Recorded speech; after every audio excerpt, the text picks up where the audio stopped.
생리통, 부정출혈, 과다출혈, 너무 힘든 자궁선근증, 자궁적출 없이 수술로 자궁 보존이 가능하다고요? 안녕하세요. 강남 권산비과 권영일 박사입니다.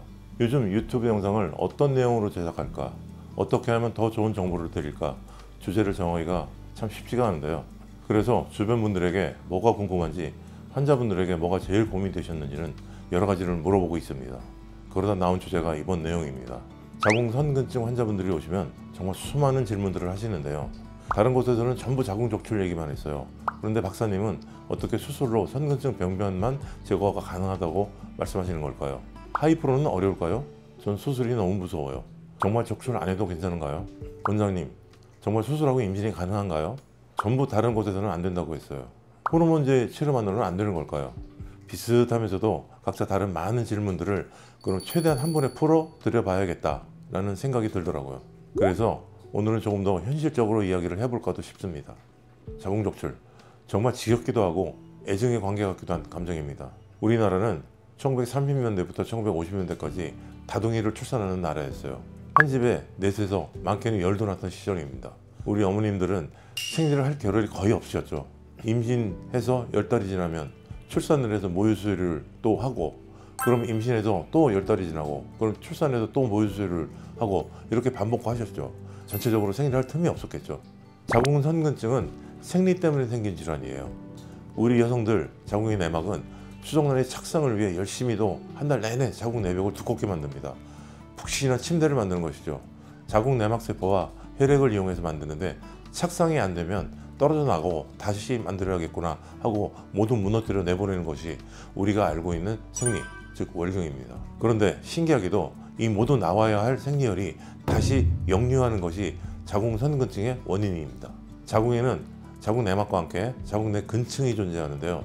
내막세포와 혈액으로 이루어진 이 생리혈이 다시 역류를 하면 어디가를 자꾸 파고 들어가는 자궁 내막세포의 특성 때문에 자궁 내 근층에 자궁 내막세포가 얼기설기 섞여 존재하게 됩니다.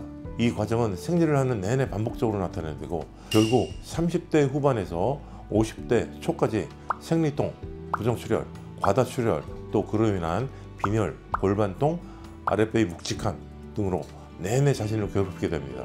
자궁이 돌덩이처럼 딱딱하게 변하게 되고 심한 경우 임산부처럼 배가 커다랗게 나오기도 합니다.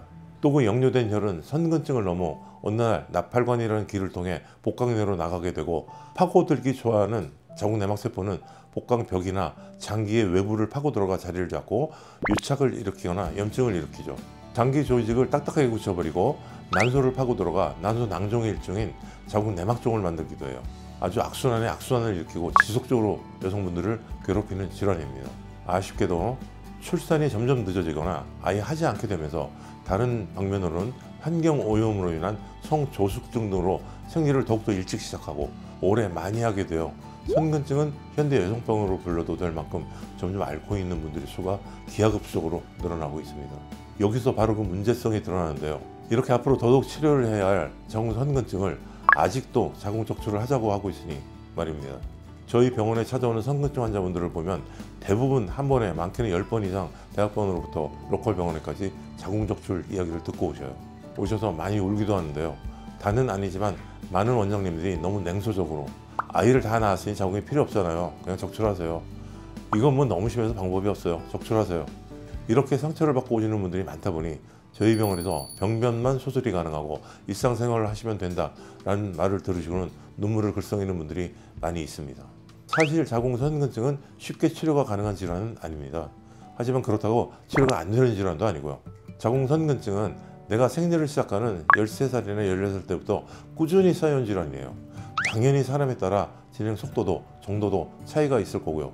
밖으로 티가 나는 것도 아니니 참게 되거나 통증이 심하지 않은 경우에는 방치를 하게 되면 나도 모르는 사이에 자궁이 돌덩이처럼 커져버리는 경우가 많습니다. 내가 심각하구나 깨닫게 될 때가 어떤 증상이든 힘들게 나를 괴롭힐 때 산부인과를 찾아오게 되시는 거죠. 그런데 가자마자 자궁적출합시다 라고 하면 그건 정말 망치로 머리를 한 대 얻어맞은 기분일 겁니다. 의지가 있으신 분들은 여기저기 알아보기 시작하시고 저 권영일을 찾아오시는 다행인 경우가 있지만, 그렇지 못하면 제대로 치료해 볼 겨를도 없이 자궁적출 수술 날짜를 예약하고 수술을 하시게 되는 거죠. 자, 그럼 자궁적출에 대해 이야기해 볼까요? 자궁적출은 여자의 몸에 많은 영향을 미칩니다. 자궁은 우리 복강내를 든든하게 받쳐주는데 아까 언급한 30년대 50년대 어머니들은 이 자궁을 붙들고 있는 인대들이 출산 과정에서 과도하게 늘어나고 질도 늘어나 질이 빠지거나 질 밖으로 나오기 십상이었습니다. 재채기를 하다 나오기도 하고 밖으로 나온 질이 쓸려 통증과 염증에 시달리기도 하고 내려온 자궁이 방광을 눌러 요실금을 달고 살기도 하셨죠. 이를 전문용어로 정리하면 자궁은 위로는 몇 개의 인으로 골반에 고정되어 있고 아래로는 골반 저근 위에 위치하여 복강을 받쳐주는 역할을 하는데 출산하며 힘을 과도하게 줄 때 이 인대가 늘어나 아래로 내려오는 것을 자궁 하수라고 부르게 되고 결국 뛰면 위아래로 자궁이 움직이며 방광을 눌러 소변이 새거나 재채기나 웃을 때 방광을 압박해 요실금이 생기는 것이죠. 요실금의 원인은 결국 자궁 하수입니다. 그 수술이 자궁을 붙들고 있었던 늘어나는 인대를 다시 끌어올려 고정시키는 자궁 거상술이며 요실금 수술은 방광 아래를 메쉬로 받쳐 더 이상 못 내려오게 하는 소극적 수술입니다. 그런데 이 자궁이 없어진다면 당연히 요실금 증상도 심해지고 직장과 소장과 방광 사이 장기가 사라졌으니 직장과 소장이 방광과 부딪히다 유착이 될 수도 있죠. 더구나 자궁에 연결되어 있던 모든 혈관이 잘려나가 막히게 되고 자궁이 달려있던 질은 빠지기 쉬워지며 빠져버리는 경우 이를 질원계 탈출증이라고 부릅니다. 더 이상 성관계가 어려워질 수도 있고요. 이로 인해 자궁 경부를 남기고 수술을 하기도 하는데 경부를 남기고 수술하는 것이 왜 안 좋은가에 대해서는 다음 영상에서 이야기해 보도록 하겠습니다. 난소를 남긴다 이고 자궁과 혈류가 부족하고 피도회복을 못하게 되는 난소는 3 내지 7년 정도 폐경을 앞당기게 됩니다. 갱년기 증상이 시작되는 것이죠. 갱년기 증상은 겪어봐야 한다는 말이 있을 정도로 삶의 질을 매우 떨어뜨리게 됩니다. 골다공증을 유발시키고 여자로서의 박탈감을 말로 표현하기 힘들 겁니다. 자, 이렇게 자궁적출 후유증이 많은데 왜 자궁적출 쉽게 이야기하는 걸까요? 한마디로 이야기하면 수술을 못하기 때문입니다. 자궁선근증 수술은 정말 어렵습니다. 저희 병원에서 수술이 된다고 했다고 원하시는 방법대로 수술을 해드릴 수는 없습니다. 저 권영일이 대학에서 셀 수 없이 많이 했던 수술들의 노하우, 하이프를 하면서 느낀 것들, 산부인과 로봇 수술을 거의 최초로 집도하며 그리고 해오며 발전시킨 수술 스킬들이 모두 모여 자궁선근증 수술을 할 수 있게 된 것입니다. 자궁선근증은 조기 발견을 하면 하이프로 치료가 가능하기도 합니다. 더 이상 심해지지 않게 지속적으로 관리를 하실 수 있고 호르몬 치료를 해보실 수도 있습니다. 하지만 자궁적출 이야기를 듣고 저희 병원을 오신 분들을 대부분 선근증이 엄청나게 크게 심해져서 오시는 분이 대부분이고 그 증상도 매우 심각합니다. 일상생활이 안 되시는 경우도 많습니다. 우리네 문화가 자궁적출을 쉽게 생각하고 또 의사들도 자궁적출을 너무 쉽게 이야기하니 많은 분들이 그저 수능적으로 자궁적출을 해버리는 경우가 많습니다. 한 번쯤 생각해 본다면 우리의 장기 중 어느 장기도 없어져도 되는 장기는 우리 몸에는 없습니다. 자궁도 마찬가지입니다. 지킬 수 있다면 지키고 최후에 도저히 안 되는 경우 적출을 선택하시는 순서가 맞다고 봅니다. 자궁선근증의 병변은 자궁 외벽과도 가까이 있고 내막과도 가까이 닿아 있습니다. 그런데 또 얼마나 질기고 돌덩이 같은지 수술기구가 잘라내다가 부러질 만큼 제거가 까다롭습니다. 그러다 보니 많은 위험 요소가 있는 거죠. 그런 강남권에서는 어떻게 수술이 가능하냐 하는 궁금증이 생기실 겁니다.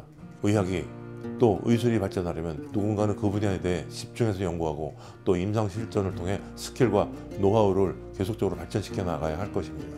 저 권영일은 생각해보면 항상 그런 것에 대한 열망이 있었던 것 같습니다. 8년 전 병원을 개원할 때도 저는 자궁 보존 수술을 하고 싶어 교수직을 내려놓고 개원을 선택하셨습니다.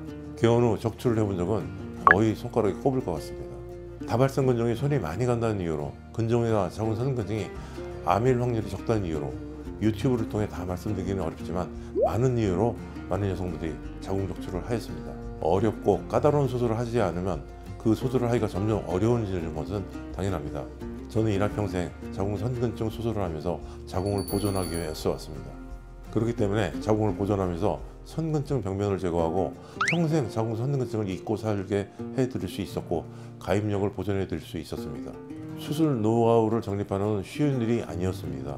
수많은 연구를 통해서 수술이 끝나면 다시 연구하고 그 수술에 대해 다시 복귀를 해보고 그렇게 많은 세월과 경험을 통해 이뤄낸 것입니다.